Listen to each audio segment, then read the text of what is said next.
Good afternoon, I am Precious Mzea Sakaleji. Welcome to Camnet TV Midday News. The headlines. The Italian government approves its support to climate change-linked project in Zambia. Church say no to comprehensive sexual education in schools. In international news, families find shelter in schools in Sudan's Sina state flooding. Details coming through after this. Msika is here. We have you all covered with just 150 kwacha. You can advertise every day from 17 hours to 18 hours. For a 30-second ad, get the benefit of selling your products and services on Msika.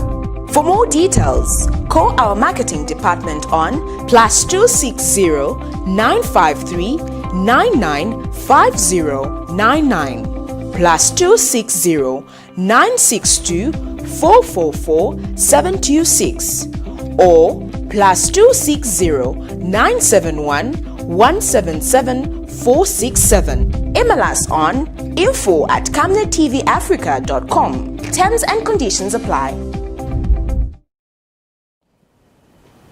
And now the news in detail. The Italian government has approved its support to climate change-linked project in Zambia with specific focus in Lundazi and Chelenge. This comes to light after the government of the Republic of Zambia and Italy have successfully held the first meeting of the Joint Committee under the Memorandum of Understanding for Cooperation between the two countries to combat climate change. Among the achievements of the virtual meeting held Thursday are that the Joint Committee approved in principle the framework documents under the Memorandum of Understanding, namely the rules of procedure, guiding principles, financing document, and the monitoring and evaluation mechanism. This is contained in a video statement issued to Camnet by Ministry of National Development Planning spokesperson Mr. Siluamba. Details in the following report. The government of the Republic of Zambia, through the Ministry of National Development Planning, yesterday held a successful bilateral meeting with the government of Italy through its Ministry for Environment, Land and Sea under the Joint Committee on the implementation of the content of the Memorandum of Understanding that was signed between the two governments to work together to combat climate change and its effects in the two countries and indeed in the wider international community. The Zambian delegation was led by the Permanent Secretary in the Ministry of National Development Planning, Mr. Chola Chavala, who is in charge for development planning and administration. Some of the major outcomes of that meeting was that the Joint Committee agreed in principle to the three projects that the government of the Republic of Zambia had submitted to the government of Italy for support. And these three projects are in three provinces of Zambia, namely in Chelenge district, where a private company that is going to implement that particular project is going to be involved in fish farming or cage farming on Lake Mweru, as well as the production of fish feed. The other project has to do with the renewable energy, and this is the Magodi solar mini grid that will be implemented in Lundazi district in Eastern Province, and this will assist by generating electricity from renewable energy sources that will be supplied to the villagers in that part of our country.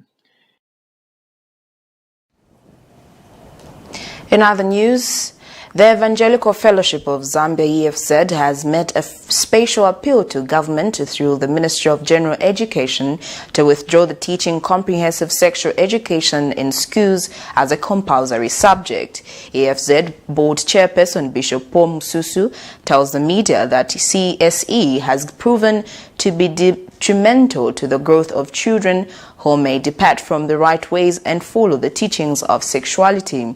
The church has since written to the Ministry of General Education in a document dubbed Protect Zambian Children, detailing why the ministry should withdraw these teachings in schools. According to Bishop Mususu, CSE promotes sexual counseling, training children to advocate sexual rights laws and policies to minors without the consent of parents.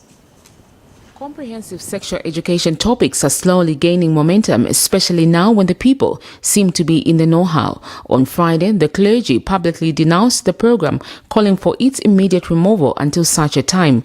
The clergy, under the auspices of the Evangelical Fellowship of Zambia EFZ, are opposed to this development of compulsory sexual education, especially to children who are under the care of adults.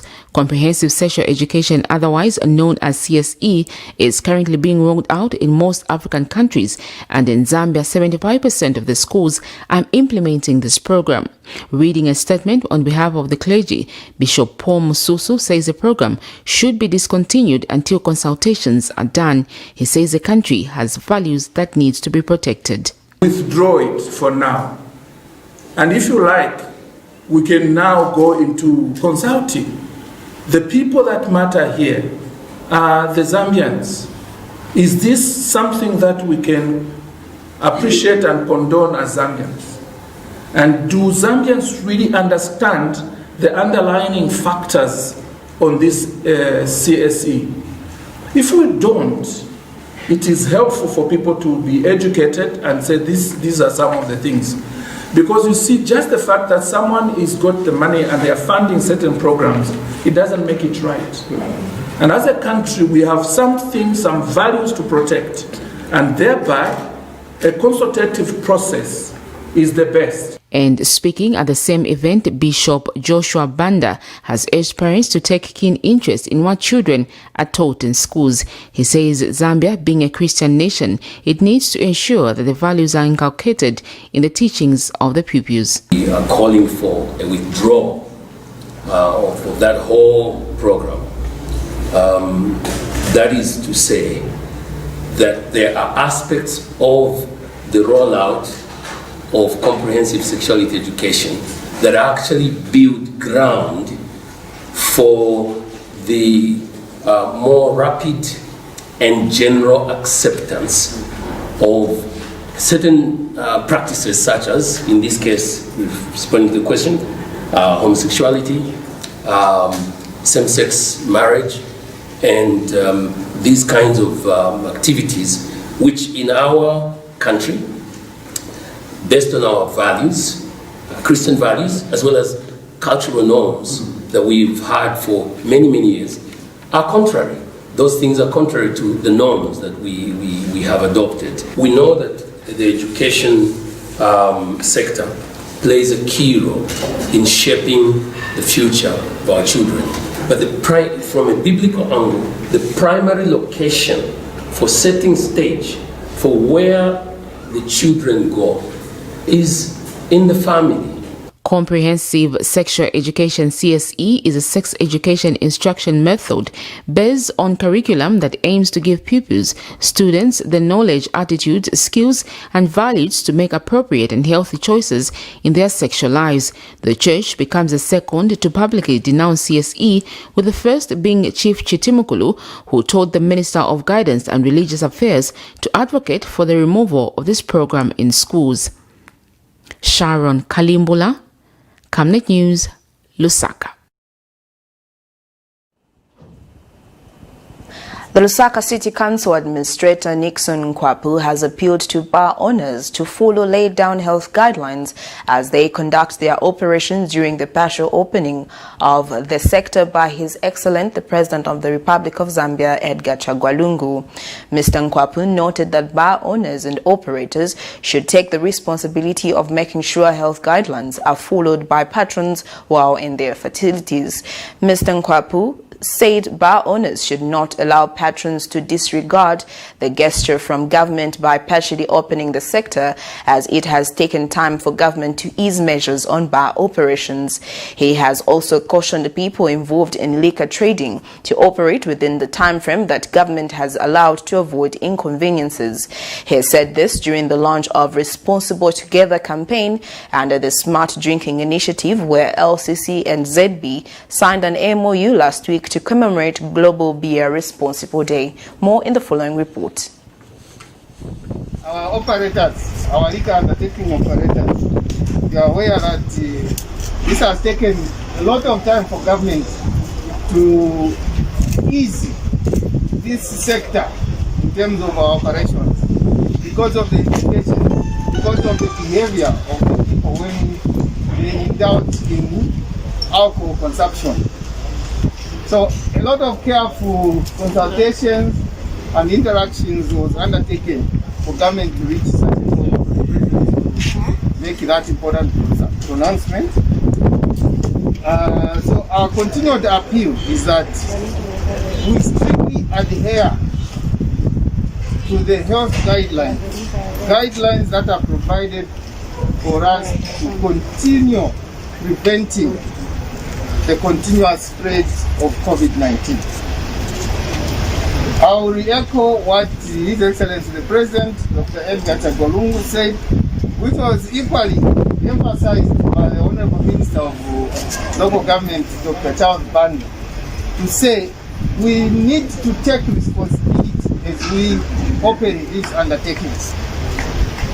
We need to make sure that we prepare these facilities, to make sure that the time when our patrons start coming in and drinking, consuming alcohol, we must not have a situation where the President regrets this decision to allow us to operate these facilities, though with limited amount of time, limited number of days. And it's up to us as operators, as liquor undertaking entities, to make sure that we prove that this decision is in good faith. In other news, Professional Teachers Union of Zambia Protas General Secretary Kangwa Msenga has been dragged to court for allegedly assaulting his fellow union member. In this case, Kangwa Msenga, 49, a labor leader, stands charged with 1 count of assault occasioning actual bodily harm contrary to Section 248 of the Penal Code Chapter 87 of the laws of Zambia. It is alleged that Msenga on 25th of August 2020 did assault Ngunga Tembo. When the matter came before the Lusaka Magistrate Court for allocation and possible plea, the accused was not before court. He is, however, expected to appear on Monday for plea and is currently on police bond. Getting into our international news, heavy rain and further flooding are focused in parts of Sudan in the coming week, since July floods have ravaged nearly every single state, killing at least 115 people.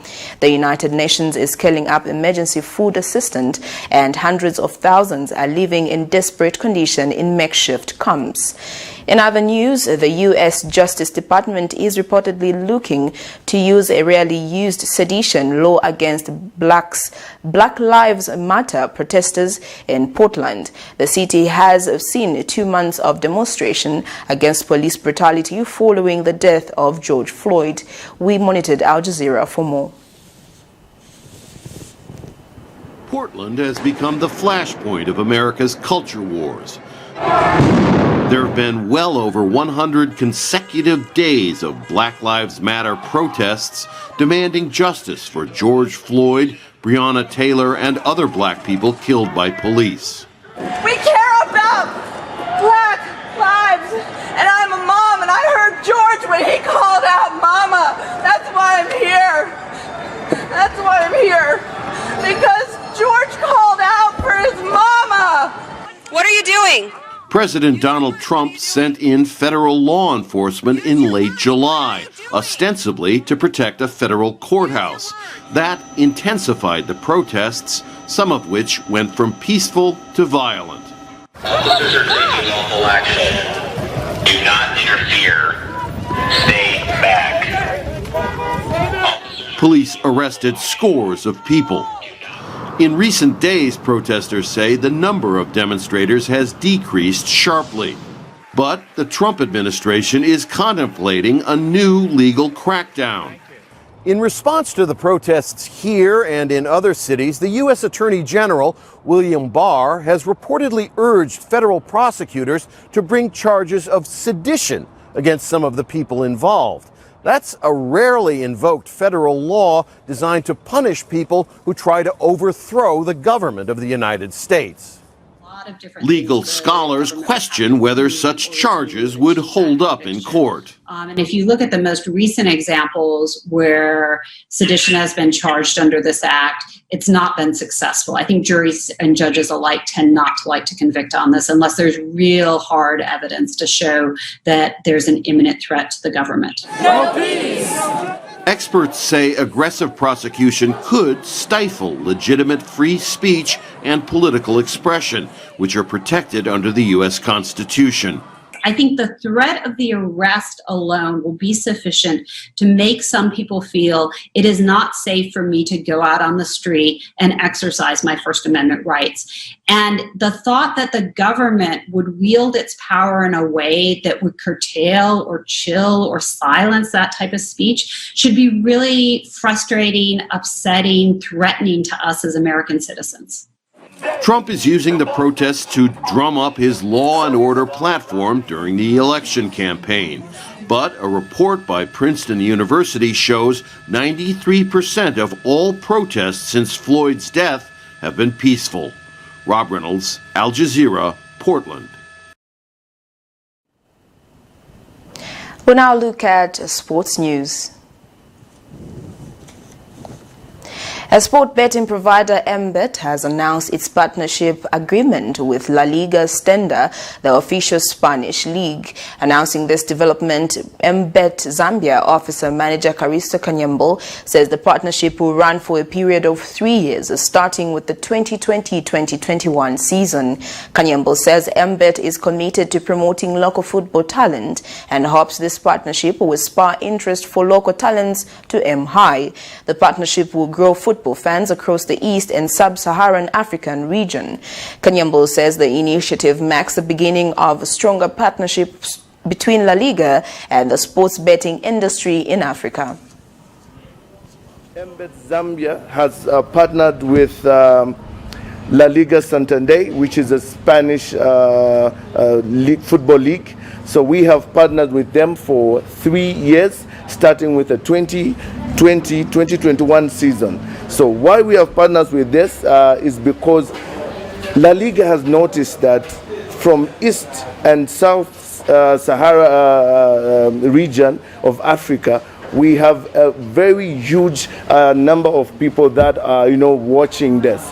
So MBet quickly jumped on board and decided to say, look, we would like to partner with you so that they can bring, footage, they can bring a lot of exciting news to Africa and provide, local talent to wish them so that they can be able to play in the La Liga. So MBet has property rights and also promotional assets, which means that we'll be able to televise, all the footage that are going to be played from La Liga, all the assets that we'll have promotional assets. We'll be able to provide this with all the media houses. So if they require, to get, fixtures, results from La Liga, this is something that MBet will be able to provide. So the beginning of this, partnership, like we said, is going to be for 3 years. So which means that we want the hardworking, footballers, African footballers, the talent that we have in Africa, to also wish that they'll be able to play, in Spanish leagues, not just the English leagues, but also the Spanish leagues. So our, CEO, Daniel Fisher, the group CEO, also is very excited because we want to make sure that African talent, the raw talent of Africa, is also exposed, to Spanish leagues. That sports item brings us to the end of Camnet TV Midday News, but before we go, the headlines once again. The Italian government approves its support to climate change-linked project in Zambia. Church says no to comprehensive sexual education in schools. In international news, families find shelter in schools in Sudan's Sina state flooding. Well, thank you for joining me. I am Precious Mzea Sakaleji. Please do make sure you make a date with us this evening on our main news at 19:30. Thank you for watching. Good afternoon.